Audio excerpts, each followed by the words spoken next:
I have experienced suffering much, much less than most people.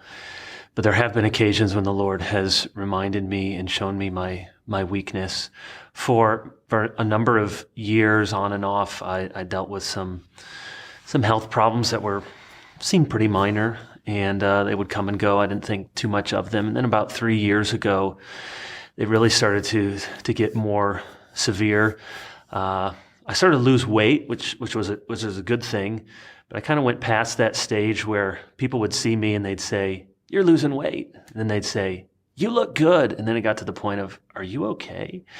Maybe I'm still there, but I would have months, stretches of time where I just didn't know how I would feel every day, and I felt like I was going to pass out. I felt like I was going to fall asleep. I felt extremely fatigued, felt sort of constantly like the first day of the flu. And I just did not know. I could not shake this. And it was really robbing joy in ministry, joy and confidence in preaching. Because when you stand up in the pulpit and you feel like you're going to fall down, that doesn't make for a very enjoyable preaching experience.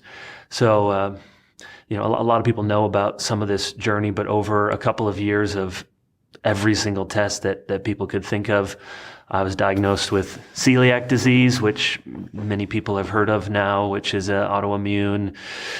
You can't eat any gluten. That's the big deal. But your intestines attack themselves, and if you don't get on this diet, lots of bad things can happen to you over time. So no more pizza for me, all sorts of things. But I just share some of that because I feel like my suffering has been so minimal throughout most of my life. And through this, really the first time in my life, the experience of chronic, constant pain, discomfort, illness, health concerns, and it really opened my eyes to how many people out there in our churches watching this right now deal with this sort of stuff every day, and it's invisible to people. They don't have crutches, they don't have a cast, but it's constant. They never know what it's going to be like. So that gave me some sympathy that I'm sure I didn't have before. And in the midst of that, there were so many times where I really thought about that verse from Paul and became more real to me that in my weakness, he will be strong. And just going up to preach and praying, "Lord, okay, I feel terrible. I don't really want to do this, but you're going to be strong in the midst of my weakness. And thank you for making me remember and rely on your grace and reminding me how really weak I am and how weak many people feel all the time."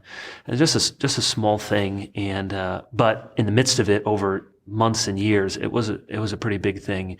And looking back, I'm thankful for what the Lord's taught me.